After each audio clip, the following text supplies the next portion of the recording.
बंद कर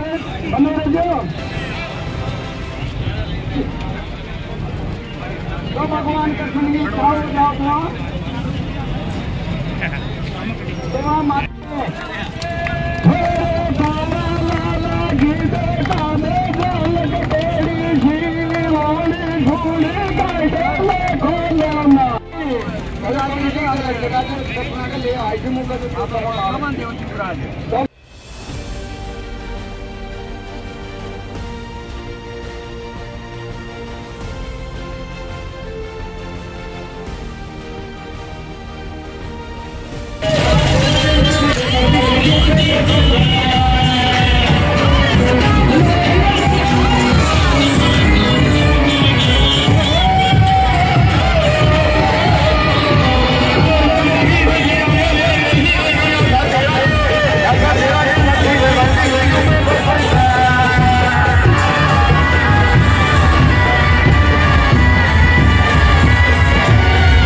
सरकार द्वारा झूठी घोषणाएं धरातल हो रही है आम जनता को और उनके चहेतों को खुलेआम नंबर 2 का काम करने की के लिए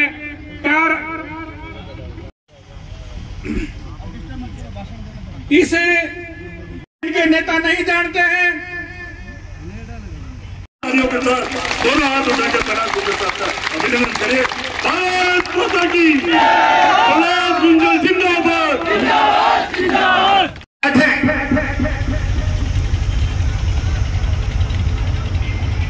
गांव में कोई आदमी 2 लाठी लेकर घूम जाए तो पुलिस शांति भंग में गिरफ्तार करती है,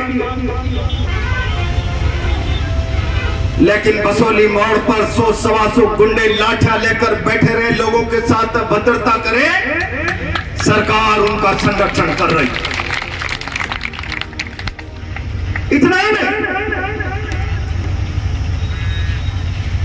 बद्री नाका गुंडा मोबाइलों के खिलाफ क्षेत्र के लोगों ने आवाज उठाई। 3 लोगों को उठाकर मंच पर बैठे, तीनों जवान खड़े होंगे, जरा अपने हाथ के निशान। लेकिन मैंने इन लोगों से एक बात कही, पुलिस के लोग क्या गुनाह कर, वो तो हाजिरी बजा रहे, सचिन पायलट के डर के मारे जब ये सरकार 42 दिन तक जैसलमेर की होटल में घुसी रही,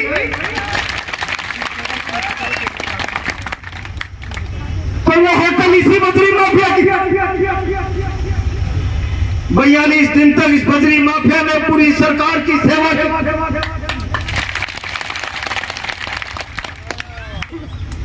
और तुमने शायद भूल गए, मैंने कहा मनमोहन जी एक फोटो देखा होगा हिंडोली के लोगों ने, उस बजरी माफिया की होटल में कुक के रूप में, कुक की ड्रेस पहनकर एक राजस्थान सरकार का राज्य मंत्री रसोई में चटनी बना रहा था। कौन था आपको पता है? आप समझ गए?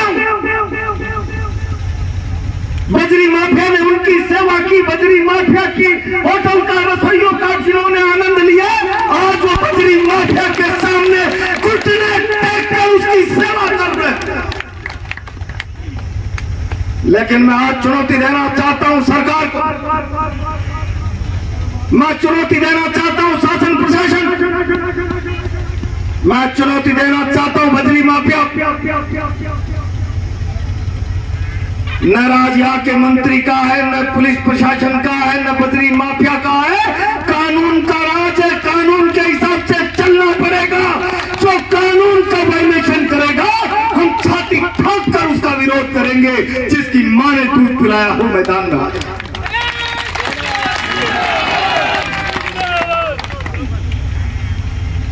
अभी रुपेश बजरी का हिसाब जोड़ रहा, 52 रुपया रवन्ना टन का। मैं कहना चाहता हूं सरकार के मुखिया और सरकार के लोगों से, अगर तुमने बजरी माफिया की आओ भगत में उसकी होटल में ऐशो आराम किया है, मजे लिए, तो हिंडोली की बूंदी जिले की जनता के माथे पर नहीं लिया। अगर तुम उसके संरक्षण देकर अत्याचार करोगे तो हम ईंट से ईंट बचा देंगे, अत्याचार बर्दाश्त नहीं करेंगे। क्या सरकार रक्षक का नहीं, कानून के भक्षक का काम यहाँ की पुलिस करने लगे। नौजवान बच्चों को टेंट में से उठाया, हिंडोली थाने ले गए, हिंडोली थाने से गाड़ी में डाल कर न जाने किस गुप्त स्थान पर ले गए, पीछे हाथ बांध दिए, लोहे की पाइपों में डालकर पेड़ों पे लटका दिया, मार मार कर अधमरा कर दिया। ये डर के मारे बोलने के लिए तैयार नहीं। मैंने कहा जुल्म करने वाला दोषी नहीं, जुल्म सहने वाला भी दोषी है, और इसलिए अपने ऊपर दोषी का तमगा मत लगाओ। अत्याचार के खिलाफ बोलो। जुल्म करने वाला दोषी नहीं, जुल्म सहने वाला भी दोषी, जुल्म को देखकर चुप रहने वाला भी दोषी। अगर सरकार, माफिया और पुलिस जुल्म कर रही है तो न जुल्म सहेंगे, न जुल्म देखेंगे, न चुप बैठेंगे, पूरी ताकत के साथ उसका विरोध करेंगे। ईंट से ईंट बजा देंगे, ईंट से ईंट बजा देंगे।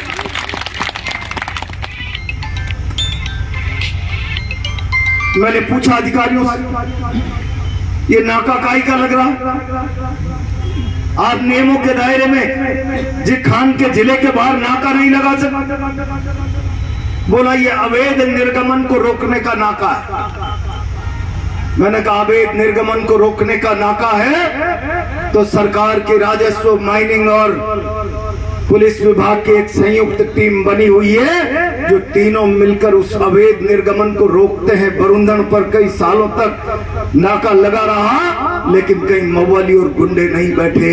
पुलिस, माइनिंग और राजस्व विभाग को अवैध बजरी के निर्गमन को रोकने के लिए इन नौजवानों को उठाकर चोरों की तरह अपहरण करके जंगलों में ले जाकर पेड़ों से लटकाकर माफियाओं को साथ लेकर मारा है। उनके खिलाफ एक्शन का क्या प्लान है लिखित में लेकर आई।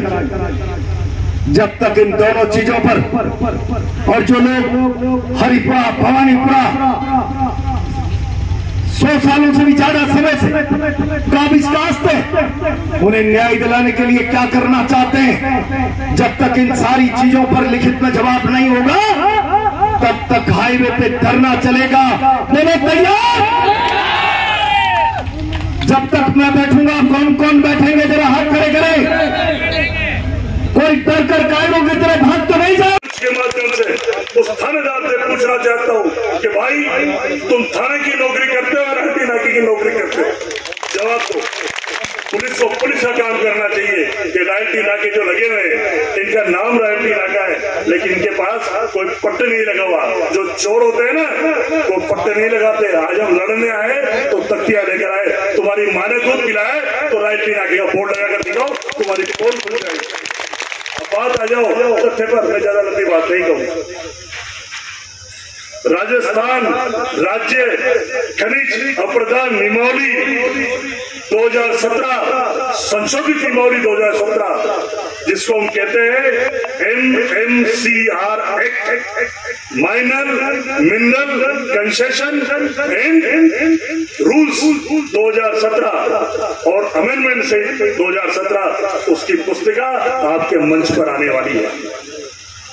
राजस्थान सरकार ने जो खनिज विभाग को संचालन करने के नियम बनाए हैं उसमें नियम 34 से लेकर 41, 42, 43 में चल जाइए। रूल्स को पढ़िए, रेगुलेशन को पढ़िए, विधि और उपविधि ABCD क्लोज में चल जाइए। उसमें कहीं भी ये व्यवस्था नहीं है कि आप जिस तहसील में, जिस जिले में अगर रॉयल्टी और एक्साइज रॉयल्टी कलेक्शन का ठेका है उस जिले की सीमा में बाहर जाकर आप नाका लगा सकते, चेक पोस्ट लगा सकते। और इस रॉयल्टी ठेके का नाम क्या होता है? एक्साइज रॉयल्टी कलेक्शन, यानी जो रवन्ना जारी किया हुआ है उस रवन्ने से अगर अधिक वजन जो परिवहन विभाग ने अधिकृत किया है वहां तक का वजन अगर अधिक चल गया तो उस अधिक दर की रॉयल्टी के आधार पर आप कीमत ले सकते हैं। और उस रॉयल्टी की कीमत कितनी है? 55 रुपए टन। और उस पर एक टैक्स लगता है DMFT, और उस टैक्स का कौन है? जिले में अध्यक्ष। उसका जिले में अध्यक्ष, सचिव, जिला कलेक्टर है, उसके सदस्य नॉमिनेट किए जाते हैं। वो कितने परसेंट रॉयल्टी है? 10%, यानी 55 पर 10 रुपए यानी 5 रुपए 50 पैसे। जोड़िए कितने हुए? 60 रुपए 50 पैसे। उस पर SMME टैक्स है वो 2% है, जोड़िए आप 2 रुपए 20 पैसे, यानी 64 रुपए आपकी रॉयल्टी बन रही है। और भाई लोग कर क्या रहे हैं? 650 रुपए टन। अब ये रॉयल्टी कहाँ जा रही है? किस मिजाज कुर्सी में खर्च हो रही है? उसके लिए तो हमारे पास विधानसभा में स्टार रहे प्रहलाद जी गुंजन है। मैं उनसे पूछना चाहता हूँ, जो लूट हो रही है, जो खसोट हो रही है इस जनता। खबर बूंदी में ताज़ा तरीन खबरों को पाने के लिए हमारे YouTube चैनल को सब्सक्राइब करें और बेल आइकन का बटन दबाना नहीं भूलें। हमारे नेटवर्क पर आपको मिलेगी सबसे तेज न्यूज।